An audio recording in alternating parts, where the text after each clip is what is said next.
महात्मा फुले चौक निळकंठेश्वर नगर पावबाकी road येथे श्री निळकंठेश्वर महादेव मूर्ती प्राण प्रतिष्ठान तथा कलशारोहण व रुद्रयाग यज्ञ सोहळा नुकताच संपन्न झाला। यावेळी दिवसभरात अनेक कार्यक्रम संपन्न झाले।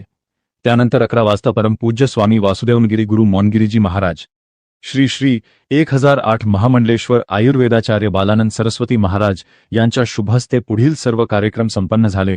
त्यानंतर सायंकाळी 6 वाजता परमपूज्य वासुदेवनंदगिरी गुरु मौनगिरीजी महाराज यांचे प्रवचन झाले आणि प्रवचन नंतर महाप्रसादाचा कार्यक्रम संपन्न झाला। कार्यक्रम यशस्वी होणे कामी बाळकृष्ण पावबाके, मच्छिंद्र पावबाके, चंद्रकांत पावबाके, प्रशांत पावबाके, नितीन पावबाके, संतोष पावबाके, गोरख पावबाके, कृष्ण पावबाके आणि सर्व ग्रामस्थांनी विशेष परिश्रम घेतले। पाहूया सविस्तर वृत्तांत।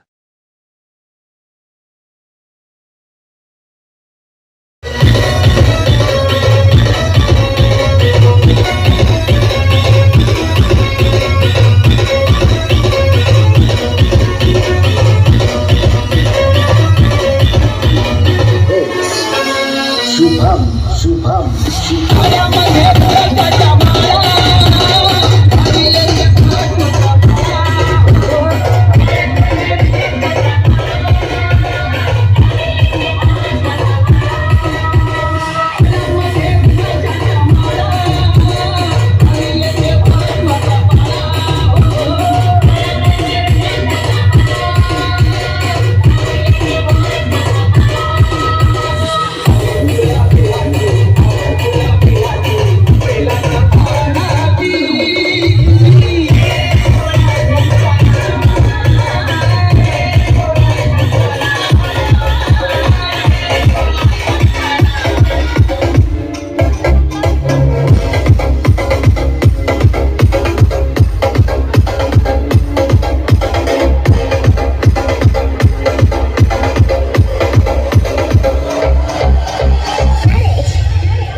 आज निळकंठेश्वर महादेव मूर्ती प्राण प्रतिष्ठेनिमित्त आज या कार्यक्रमाचा शुभारंभ होतोय आणि हा शुभारंभ होत असताना या पूर्वी प्राचीन असं हे महादेवाचं मंदिर आहे आणि या महादेवाच्या मंदिराचा आज तिसऱ्यांदा जीर्णोद्धार सोहळा होत असताना इथं उपस्थित सर्व पावकी ग्रामस्थ यांचंही सहकार्य इथं लाभलेलं आहे। तसंच या कार्यक्रमासाठी बहुरूपी महाराजांचं आगमन होणार आहे आणि वासुदेवनंदगिरी गुरु मौनगिरीजी महाराज आणि कोंढरनाथ महाराजांचं या परवादिच्या शुभमुहूर्तावरती 20 तारखेला सकाळी 10 ते 11च्या दरम्यान प्राणप्रतिष्ठेचा कार्यक्रम होणार आहे आणि त्यानंतर सायंकाळच्या पर्वामध्ये परमपूज्य वासुदेवनंद गुरु मौनगिरीजी महाराज यांचं 6 ते 7 या वेळेमध्ये प्रवचनाचा कार्यक्रम होऊन महाप्रसादाचंही नियोजन करण्यात आलेलं आहे। तरी सर्व ग्रामस्थ आणि पावकी परिवारातील सर्वांनी या महाप्रसादाचा लाभ घ्यायचा आहे आणि 3 दिवस विशेष यज्ञ पैठणचे निवासी सुप्रीत गुरु यांच्या शुभ हस्ते हा यज्ञ सोहळा संपन्न होणार आहे। त्या यज्ञामध्ये 11 जोड्या बसणार असून ज्यांनाही या यज्ञामध्ये बसायचं असेल 1 दिवसासाठी अर्ध्या दिवसासाठी तर त्यांनी या यज्ञाचा लाभ घ्यायचा आहे आणि हा सोहळा यशस्वी असा संपन्न होणार आहे। प्राणप्रतिष्ठेच्या कार्यक्रमानिमित्त सर्व भाविकांनी संगमनेर परिसरातील तसेच पावबाकी परिसरातील सर्व भाविकांनी या सोहळ्याचा अवश्य लाभ घ्यावा अशी पावबाकी परिवाराकडून तसेच भक्त परिवाराकडून नम्र विनंती। मंदिराची स्थापना आज दिनांक 18, 19 आणि 20 या कालावधीत होणार आहे. तरी सर्व भाविक भक्तांनी, सर्व पावभागी ग्रामस्थांनी सर्वांनी विनंतीपूर्वक हजर राहावे. तसेच आपले 15 वर्षापूर्वीपासून आपलं मंदिर आहे, पण आता जीर्णोद्धाराचा कार्यक्रम पुन्हा एकदा स्थापित करणार आहोत आपण. त्यासाठी सर्व भाविक भक्तांनी या कार्यक्रमाचा अवश्य लाभ घ्यावा या श्रावण मासामध्ये.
डावे काढ आणि डावे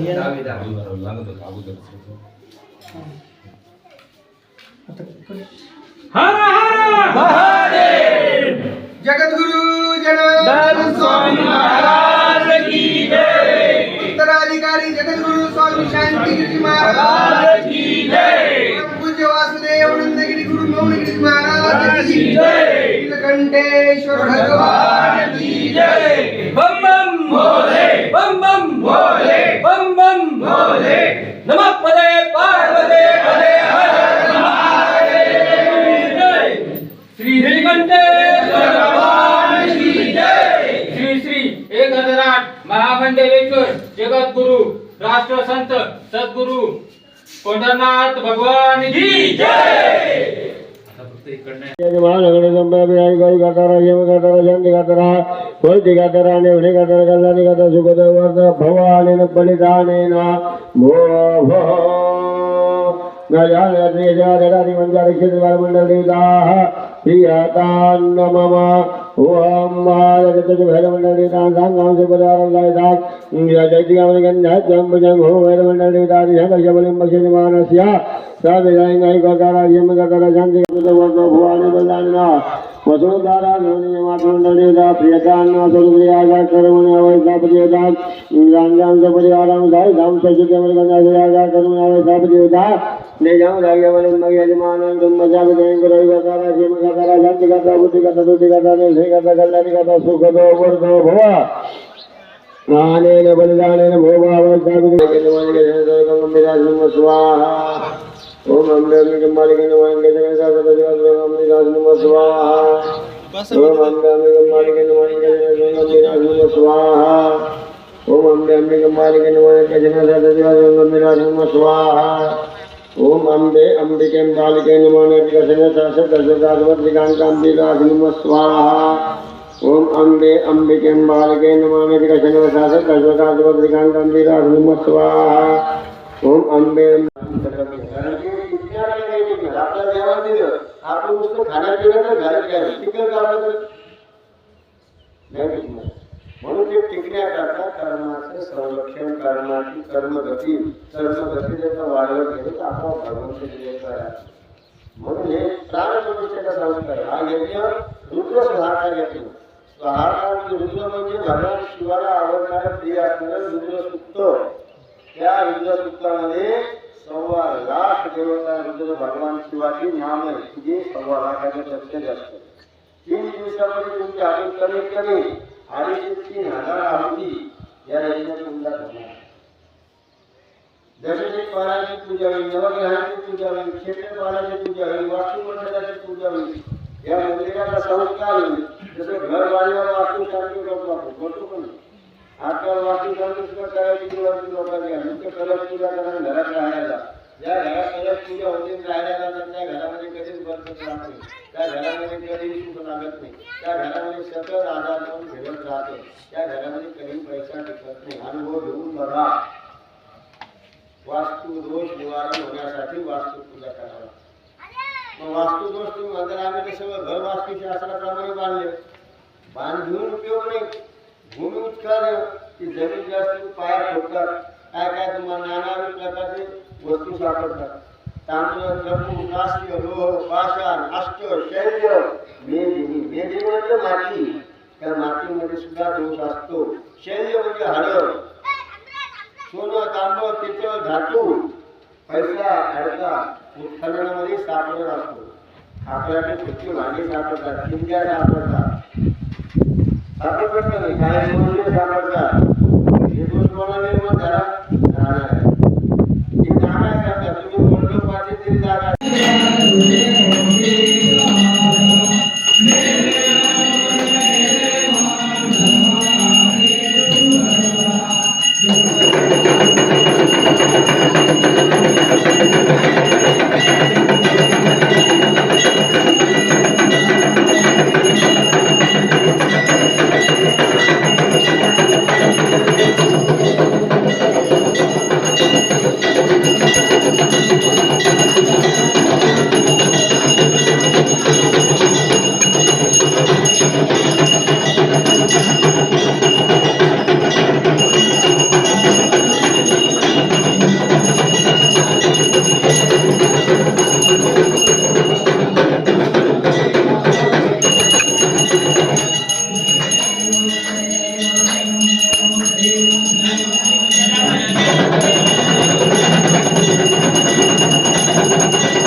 Thank you.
Thank you.